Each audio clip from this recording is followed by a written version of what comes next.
Hello दोस्तों, मैं प्रकाश पंवार। हमारा कानून हमारी समझ।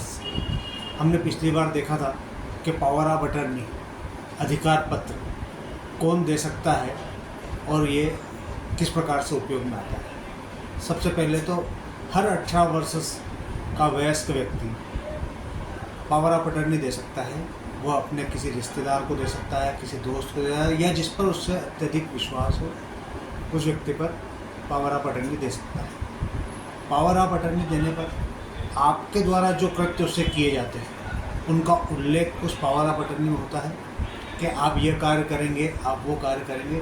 इस प्रकार के आपके कार्यों का उल्लेख किया जाता है, वो कार्य व्यक्ति द्वारा किए जाते हैं। जब तक वो व्यक्ति जीवित है उसका पावर उस व्यक्ति के पास पर चलता रहता है। वो व्यक्ति यदि चाहे कि मैं अपना पावर हटाना चाहूँ तो वो अपने पावर को कभी भी विड्रॉ कर सकता है। ये उसकी स्वेच्छा का विषय होता है कि वो जब तक चाहे पावर रखे, जब चाहे पावर विड्रॉ करे।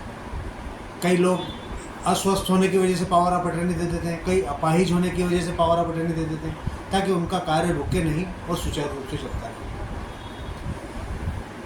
हमें पावर ऑफ अटर्नी दो प्रकार की होती है। एक पावर ऑफ अटर्नी आम होती है और एक खास होती है। आम पावर ऑफ अटर्नी में सभी प्रकार के कार्यों का उल्लेख किया जाता है कि वो सभी प्रकार के कार्य करेगा।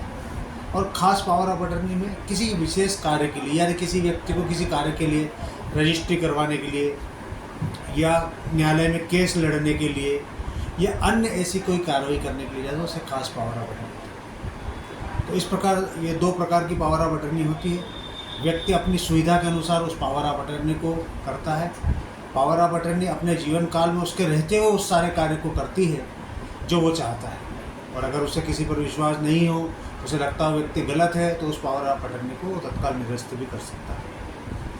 तो ऐसी दशा में पावर ऑफ अटर्नी एक महत्वपूर्ण कार्य आती है कि जो व्यक्ति अपनी असमर्थता के कारण कोई कार्य नहीं कर पाता। तो जब व्यक्ति ऐसी स्थिति में होता है तो उसे पावर ऑफ अटर्नी, कोई व्यक्ति बाहर विदेश में है, उसे अपना कार्य करवाना है हमारे देश में, तो वो वहाँ से पावर ऑफ अटर्नी बनाकर भेज सकता है। यहाँ पर पावर ऑफ अटर्नी के द्वारा उस कार्य को करवा जाता है ताकि उसकी अनुपस्थिति में वह कार्य संचालन हो सके।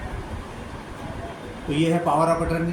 और वसीयत और पावर ऑफ अटर्नी में मात्र इतना ही बड़ा सा अंतर होता है कि एक मृत्यु के बाद लागू होती है और एक मृत्यु के पूर्व लागू होती है। वसीयत मृत्यु के बाद प्रभावशील होती है और पावर ऑफ अटर्नी अपने जीवन काल में चलते हुए प्रभावशील होती है। ये थी पावर ऑफ अटर्नी।